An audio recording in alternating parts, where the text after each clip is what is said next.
یہ جو آیت کریمہ میں نے آپ کے سامنے تلاوت کی ہے 16ویں پارے میں سورۃ طٰہٰ کی آیت کریمہ ہے۔ اللہ کریم نے ارشاد فرمایا ومن اعرض عن ذکری فإن له معیشۃ ضنکا، کہ جس بندے نے میرے ذکر سے منہ موڑا، اللہ نے کیا فرمایا؟ جس بندے نے میرے ذکر سے منہ موڑا فإن له معیشۃ ضنکا، اللہ فرماتا ہے میں اس کی زندگی کو تنگ کر دیتا ہوں۔ اب یہاں پر ذکر سے کیا مراد ہے؟ ذکر سے مفسرین کرام نے 3 مرادیں لی ہیں کہ ذکر کے 3 معنی بنتے ہیں، کہ جس نے اللہ کے ذکر سے منہ موڑا، یعنی اس ذکر سے مراد کیا ہے؟ فرمایا پہلا معنی اس کا یہ ہے نماز، کیونکہ اللہ کریم نے قرآن پاک میں ارشاد فرمایا وَأَقِمِ الصَّلَاةَ لِذِكْرِي، نماز کو قائم کرو میری یاد کے لیے، میرے ذکر کے لیے، یعنی نماز کے اندر ہی اللہ کریم نے نماز کو قرآن پاک کے اندر نماز کو ذکر قرار دیا ہے۔ فرمایا ومن اعرض عن ذکری، جس بندے نے نماز سے منہ موڑا، یہ پہلا معنی کر رہا ہوں، جس بندے نے نماز سے منہ موڑا اللہ تعالیٰ فرماتا ہے میں اس کی زندگی کو تنگ کر دیتا ہوں۔ اب زندگی کا تنگ کرنا کیا ہے؟ اب اس کی بھی وضاحت ہونی چاہیے۔ بندہ سمجھتا ہے میرے پاس پیسہ بھی آ گیا، ساری چیزیں آ گئیں، لیکن زندگی کے اندر سکون کوئی نہیں، ٹینشن ہی ٹینشن، آئے دن کوئی نئی ٹینشن کھڑی ہو جاتی ہے، آئے دن کوئی نئی ٹینشن کھڑی ہو جاتی ہے، تو یہ زندگی کا تنگ ہونا ہے۔ بہت سارے ایسے لوگ جو نماز کی پابندی نہیں کرتے، دنیا کی ساری آسائشیں، دنیا کے ساری رونقیں اور سب کچھ ہونے کے باوجود بھی ان کی زندگی اطمینان والی کوئی نہیں ہوتی، سکون والی کوئی نہیں ہوتی۔ تو فرمایا نماز کی ادائیگی کیا کرو۔ اگر آپ کے پاس کچھ نعمتیں کم بھی ہیں تو زندگی بڑی پرسکون ہوگی، آپ کو کسی قسم کی کوئی ٹینشن نہیں ہوگی۔ اگر آپ سونے لگے ہیں، آپ زندگی کے باقی معاملات کرنے لگے ہیں تو آپ کو کسی قسم کی کوئی فکر اور ٹینشن نہیں ہوگی۔ فرمایا نماز کی پابندی کیا کرو۔ جو بندہ نماز سے منہ موڑتا ہے اللہ فرماتا ہے میں اس کی زندگی کو تنگ کر دیتا ہوں۔ دوسرا معنی ذکر سے مراد قرآن پاک ہے۔ قرآن پاک کے اندر ہی اللہ کریم نے قرآن پاک کو اپنا ذکر کہا ہے۔ 14ویں پارے کے اندر اللہ کریم نے فرمایا انا نحن نزلنا الذکر وانا لہ لحافظون، کہ بے شک ہم نے اس ذکر کو نازل کیا اور ہم ہی اس کی حفاظت کرنے والے ہیں۔ اب یہاں پر ذکر سے کیا مراد ہے؟ قرآن پاک، یعنی اللہ فرماتا ہے ہم نے ذکر کو نازل کیا، مطلب کیا؟ اس قرآن کو نازل کیا، یعنی ذکر کا لفظ جو ہے یہ نماز کے لیے بھی آیا ہے، یہ قرآن پاک کے لیے بھی آیا ہے۔ تو اگر اس کا معنی قرآن پاک لیا جائے تو اللہ فرماتا ہے ومن اعرض عن ذکری فإن له معیشۃ ضنکا، کہ جس بندے نے قرآن کی تلاوت سے منہ موڑا اللہ کریم فرماتا ہے میں اس کی زندگی کو تنگ کر دیتا ہوں۔ اب ہم اپنی زندگیوں پہ خود غور کر لیں کہ ہم نے آخری بار قرآن پاک کی زیارت کب کی، آخری بار قرآن پاک کی تلاوت کب کی، تو رزلٹ انسان کے سامنے خود آ جاتا ہے۔ میرے نبی کے غلاموں، نماز کی پابندی کیا کرو۔ نماز صبح نماز پڑھتے ہو تو کم از کم ایک رکوع کتنا ٹائم لگتا ہے؟ 2-3 منٹ بھی نہیں لگتے۔ ایک صفحہ کم از کم قرآن پاک کی تلاوت کر، سورۃ یاسین کی تلاوت کر لیو۔ جب آپ عشاء کی نماز پڑھ کے سونے لگتے ہیں، باوضو حالت میں ہوتے ہیں، تو اگر آپ ناظر خان ہیں تو ناظر پڑھ سکتے ہیں تو سورۃ ملک کی تلاوت کر لیا کریں، نہیں تو اس کو حفظ اگر ابھی آسانی سے ہو سکتی ہے، آپ کو زبانی یاد ہے تو آپ لیٹے لیٹے پڑھتے پڑھتے سو جائیں، اللہ تعالیٰ آپ کی زندگی سکون والی کر دے گا، اللہ تعالیٰ دکھ و مصیبتوں پریشانیوں سے آپ کو محفوظ کر دے گا۔ تو فرمایا جس بندے نے نماز پڑھی، جس بندے نے قرآن کریم پڑھا، اللہ فرماتا ہے اس کی زندگی کو میں آسان کر دیتا ہوں، لیکن جس بندے نے ان چیزوں سے منہ موڑا اس کی زندگی کو اللہ فرماتا ہے میں تنگ کر دیتا ہوں۔ ذکر کا تیسرا معنی جو عام شام معنی لیا جاتا ہے وہ یہ ہے لا الہ الا اللہ کا ذکر۔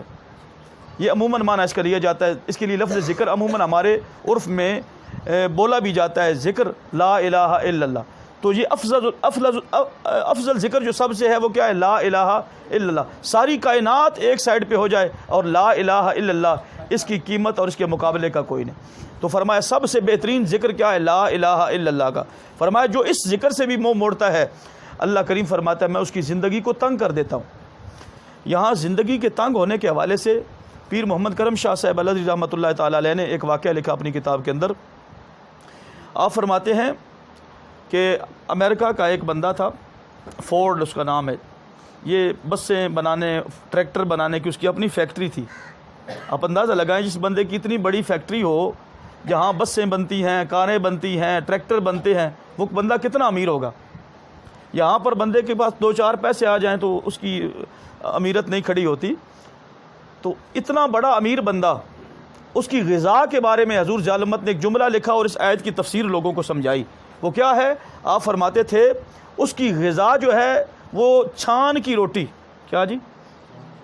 چھان کی روٹی اور سادہ پانی جو ہے، یہ اس کے علاوہ دنیا کی کوئی نعمت وہ نہیں کھا سکتا تھا، نہ کسی قسم کا فروٹ وہ کھا سکتا تھا، نہ کسی قسم کی اور نعمت وہ چھان کی روٹی اور سادہ پانی، یہ ڈاکٹروں نے کہا اگر کھاؤ گے تو چند دن زندہ رہو گے۔ اتنا امیر ہونے کے باوجود بھی اس کی حالت یہ ہے۔ تو اللہ نے اگر آپ کو امیر نہیں بنایا نا، تو ذرا اپنے جسم پہ غور کریں، آپ کے ہاتھ سلامت ہیں؟ آپ کو کوئی بڑی بیماری تو نہیں لگی ہوئی؟ جی نہیں۔ آپ چل پھر سکتے ہیں؟ جی۔ آپ جناب ٹھیک ٹھاک کھا پی سکتے ہیں؟ کوئی چیز ڈاکٹر نے منع تو نہیں کی ہوئی؟ جی ٹھیک ٹھاک۔ تو یہ اللہ کی نعمت نہیں تو اور کیا ہے؟ اور کیا چاہتے ہو تم اپنے رب سے؟ بہت سارا پیسہ آ جائے لیکن ڈاکٹر منع کر دیں فلاں چیز نہیں کھانی، فلاں کام ایسے نہیں کرنا، کیا فائدہ اس زندگی کا؟ اس لیے اگر اللہ تعالیٰ نے آپ کو جسمانی طور پر اور آپ کو معاشرتی طور پر اللہ تعالیٰ نے سکھ سکون دیا ہے تو اپنے رب کا شکر ادا کریں، اور اس سکھ سکون کو اور اطمینان کو حاصل کرنے کے لیے جو نسخہ اللہ کریم نے فرمایا نماز کی پابندی، قرآن کریم کی تلاوت اور لا الہ الا اللہ کا ذکر۔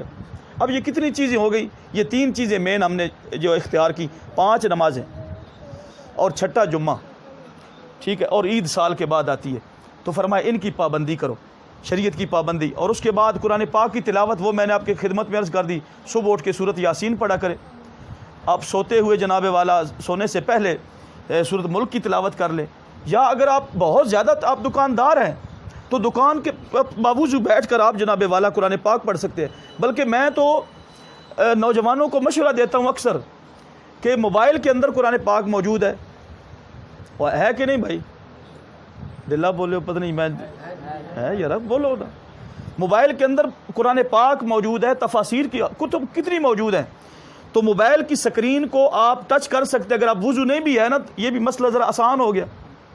دیکھیں باقی قرآن پاک کو کھولنے کے لیے باوضو ہونا شرط ہے، لیکن موبائل کے اندر قرآن پاک کی تلاوت کے لیے بارہا میں یہ مسئلہ کئی بار بتا چکا ہوں، کتنی آسانی ہمارے لیے آ گئی۔ اگر آپ کا وضو نہیں بھی ہے، آپ دکان پہ بیٹھے ہیں، آپ اپنے کسی جہاں بھی روزی کمانے کا آپ کا سسٹم ہے تو وہاں بیٹھے ہیں، قرآن پاک آپ تھوڑا فارغ ہیں، کھول لیں تو جناب آپ تلاوت کر لیں۔ اس کے لیے وضو بھی ضروری نہیں، ٹھیک ہے، آپ اس سکرین کو ٹچ کر سکتے ہیں۔